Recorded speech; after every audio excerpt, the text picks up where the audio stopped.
guys, good morning. Good morning, good morning. Welcome here MJS Vlogs. Welcome back here guys. Kumusta naman kayo dyan? At advance Merry Christmas sa inyong lahat. So our vlog for today is all about plantitas, plantitos. At syempre guys, hindi magpapahuli ang lola nyo sa pagdating sa mga pananim. So ipapakita ko sa inyo yung aking garden. So tara guys, samahan nyo ako. Here we go guys. So this is our garden guys. So nakita nyo ang ganda ng mga bulaklak niya guys. Ang tawag sa halamang ito ay ice pig. So ito guys, ang halaman na ito ay napakadaling buhayin. So hindi siya kailangan na alaga guys kasi fighter po siya sa summer at saka sa winter at napakaganda sa garden. Attract na attract po siya guys. So ang dami ko nito guys, ipapakita ko sa inyo yung ating garden dito, yung ating inumpisahang i-develop na garden, kung gaano kaganda itong halaman na ito. Sa simpleng ganitong halaman pero nagiging attractive ang garden kasi napakatingkad ng kulay ng kanyang bulaklak. So nakita nyo guys, oh ayan, kakaumpisa lang niyang magbulaklak guys, hindi pa lahat lumalabas yung flowers niya, pero ito siya, yan.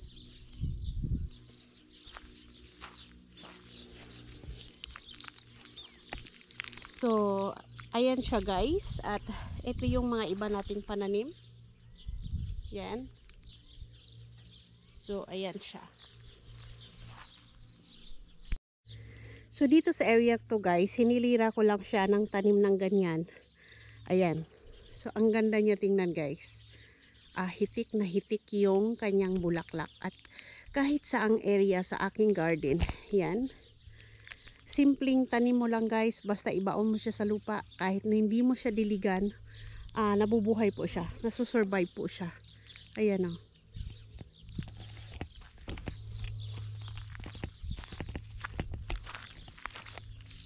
Ayan. Kita nyo guys.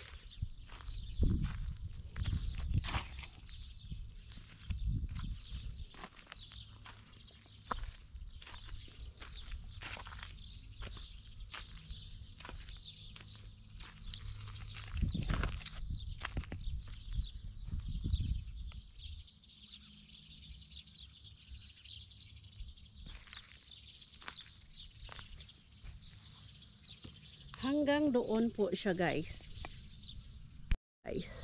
Yan. So hindi pa natin siya masyadong na-develop, pero siya yung nagpapadala ng ganda ng ating garden. Yung kanyang kulay, napakatingkad. At saka yung gitna guys. Ito yung ating circle dito sa gitna ng ating garden guys. Yung ginawa kong circle dito. So eto guys, katatanim ko lang yan. Yan. Diretso siyang nabuhay, diretso siyang nagkakabulaklak. Yan, napakaganda guys. Ito naman yung isa nating collection ng flowers guys, yung tinanim ko dito. Tinanim ko siya sa isang lagayan kasi ang ganda tingnan yung mga bulaklak niya, kulay orange. Ayan o, non-stop yung bulaklak niya guys.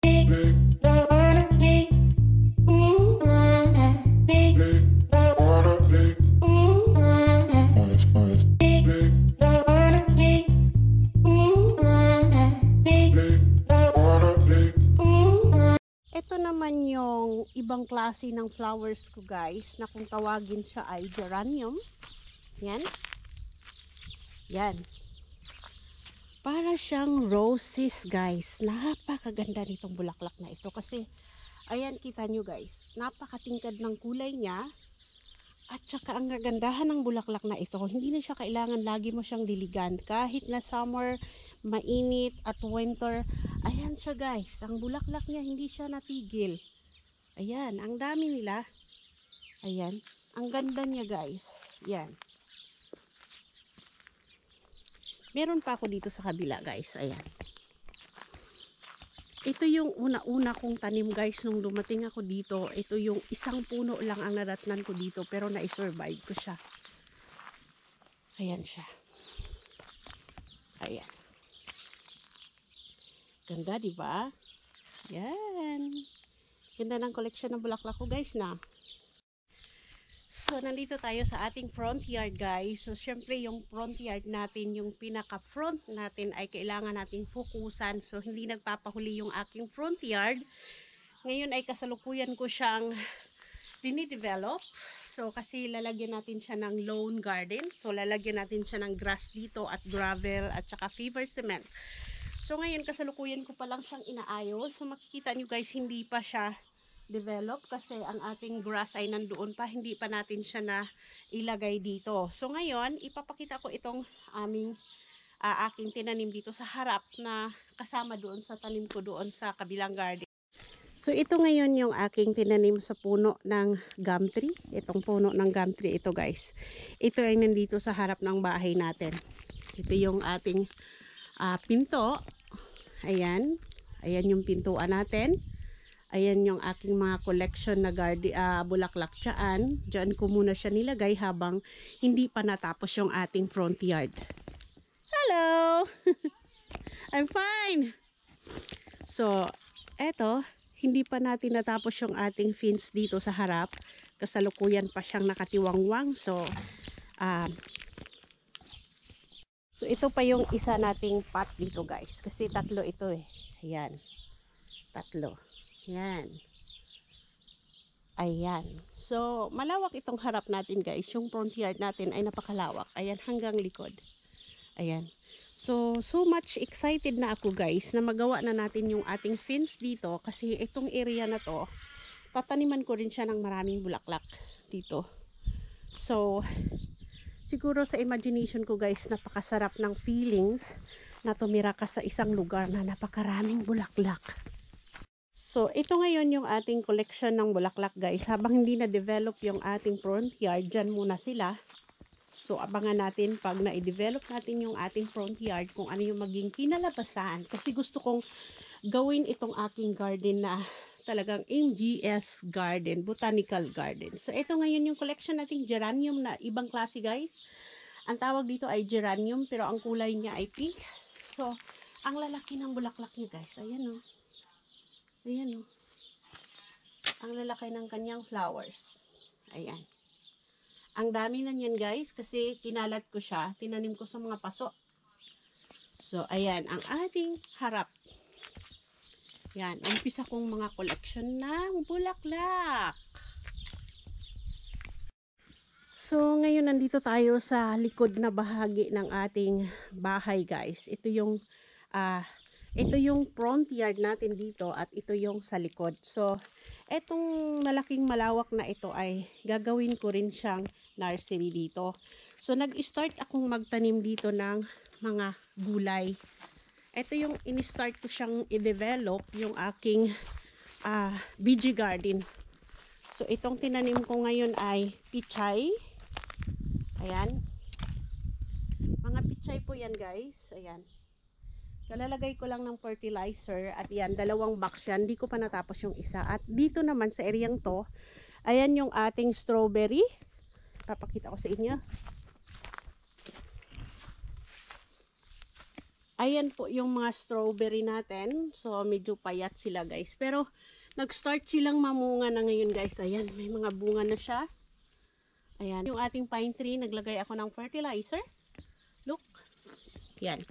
Ang ginawa ko guys sa aking fertilizer, kasi ang fertilizer dito ay sa liquid. So ayan, ginawan ko siya ng ganitong style guys, para hindi mo siya ibubuhos on the spot yung water, kasi masasayang lang pag ibuhos mo kasi siya, pumupunta kung saan saan. So ginawa kong ganito guys, 1 liter, nilagay ko siya dyan para still na yung pagtulo ng tubig at ma-absorb talaga sa ugat ng ating pine tree.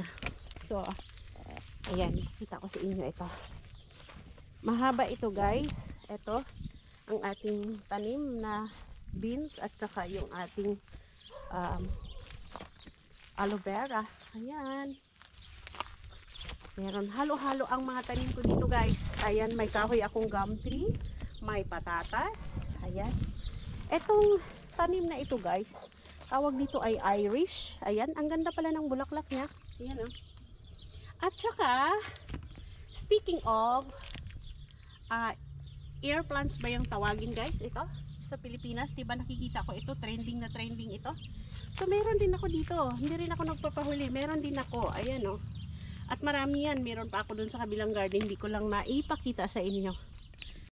At syempre, nandito tayo ngayon sa ating mga bagong transplant at bagong koleksyon. Hindi magpapahuli. Isishare ko rin sa inyo ito guys. Nandito naman ito sa bandang likuran ng aming kusina.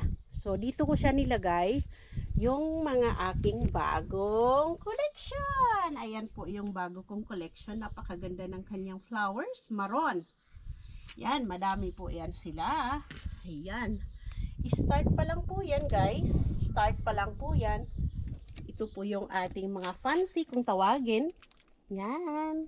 Mga hanging plants na fancy kung tawagin. So dito ko siya nilalagay guys. Kasi habang bago pa lang yan. Kakalipat ko lang ng mga yan. Ito yung ating jelly. Ang dami na yan. Yan. Ang dami-dami ng collection na nag-umpisa lang ako sa paisa-isa guys. Ito yung aking tawag dito. Geranium na pink. So, ito yung isa kong klase ng geranium na red naman siya. Matingkad na red. Pero iba yung petals niya. At itong ating mga asparagus. Dito naman yung ating mga cactus. Ayan. So, start pa lang sila guys. Pero, day by day, meron na tayong maraming tanim. Pag natapos yung ating front yard. Ito yung ating mga bagong transplant. Ito yung mga roses na aking ginawang collection also. And this one. Ito. Yan. Yung mga dahlia ko. Yan. Yung crawling roses. Ayan guys. Siyempre guys, isi-share ko rin sa inyo yung loob ng bahay ko. Dahil nga plantitas tayo, ang mga halaman ko, dinala ko rin sa loob ng bahay para masaya. So, ito ngayon yung pinaka-favorite ko guys na mga halaman. Ito yon. Parang, alam nyo ba yung parang jelly bean siya? Ang ganda. Ang dami kong nakalat nito guys. Diba? Pinakita ko sa inyo sa labas. Ayan. Galing po ito sa sister-in-law ko. Yung ganitong halaman. So, ito. Pinasok ko siya dito sa aking kitchen. Ayan. Ito yung aking kitchen. So, meron din akong halaman sa aking kitchen. So, ginawa ko guys. Ayan. Nilagyan ko siya ng mga marbles. Ayan. So, maganda siya tingnan, di ba? Ayan. Alam nyo tuwing umaga, pagkagising ko guys, ito yung bumubungad sa akin. Parang iba yung ambience ng aking kusina na meron akong mga buhay na halaman. At itong isang klase na to, alam nyo ba itong klase na to na halaman guys, ay binili ko ito, isang puno na ganito is $19. So, pinilit ko siyang isurvive kasi nga nung binili ko siya ay parang mamamatay na siya. Pinilit ko siyang isurvive. Ngayon guys, nakita ko, ayan o, meron siyang tumubo dito, itong sariwang talbos na ito. So, ganun pala siya guys. Pag nalalagas yung ganito niya, may tutubo, may lalabas dito. Ayan o. Tapos yung matanggal mula dito guys, itanim mo lang siya kasi nabubuhay din siya. Nabubuhay siya guys. Tapos may lumalabas nga na talbos galing dito. Look. At saka yan. Ayan, mga bago siyang labas guys. So ito napakaganda. Ang bulaklak nito guys is ganito. Napakaganda ng bulaklak nito. Ayan. Ayan. Ganito ang bulaklak niya guys. Yan. Ang tawag sa bulaklak na ito ay zygomyle. Zygo. So, nabili ko siya $19 ang isang pot. So, ayan. Tingnan nyo naman. Nabuhay na siya. So, mahal din siya guys. Mahal din tong ganito. At saka yung mga ganito guys, pag bibili ka sa nursery, naglalaro sa $10 ang isang pot. Yung ganito. So, ayan, isang steam lang yan kinuha ko doon sa aking sister-in-law, tapos naikalat ko siya, marami na akong ganyan ngayon. At syempre, isi-share ko sa inyo yung aking sala, yung mga halaman na dinala ko sa aking sala. Ito naman yung aking money tree. Ito yung tawagin guys, money tree, dito sa Australia. Money tree. Ang ganda ng kanyang dahon, look. Bilog siya na makapal. makapal yung kanyang dahon. Kagandahan sa halaman na ito guys, dahil pwede mo siyang i-trim, pwede mo siyang i-shape kung anong shape ang gusto mo. Ayan, nilagyan ko rin siya ng marbles. Ayan. So, maganda siya tingnan guys. So, nilagay ko siya dito sa aking sala para mabuhay naman yung aking sala. Iba yung dating ng sala na meron kang buhay na halaman. Ayan. Lalo na meron akong isda sa tabi. Hi! Hello! Hindi pa kayo nag-breakfast. Nakalimutan ko pala silang pakainin guys. Anong oras na? Hi! Sorry. Ang pangalan pala ng aking mga isda guys, gusto kong ipakilala sa inyo itong 5 angels. Itong mga maliliit ang tawag ko sa kanila ay 5 angels. At ito namang malalaki, ito namang isa si Flora. Ito si Flora, si Nemo, at saka si Blackie. Nasaan si Blackie? Blackie? May Blackie ako guys. Ayan si Blackie. Hindi ko alam kung makikita nyo guys. Medyo malabo na kasi yung tubig. Hindi ko na napalitan. Matagal na. Isang buwan na siguro. Hindi man kailangan laging palitan. Nilalabhan ko lang yung kanyang filter guys. So si Blackie hindi lumabas. Hello Blackie, where are you? Minsan naghahabulan sila guys. Sana manganak na itong mga to. Kasi hinahanda ko itong mga to sa aking fan doon sa labas guys. Hindi ko pala napakita sa inyo yung ginawa kong fan sa labas. Hindi ko pa sila nilagay doon kasi hindi ko pa na semento. At syempre guys, ito pa ang aking obra maestra.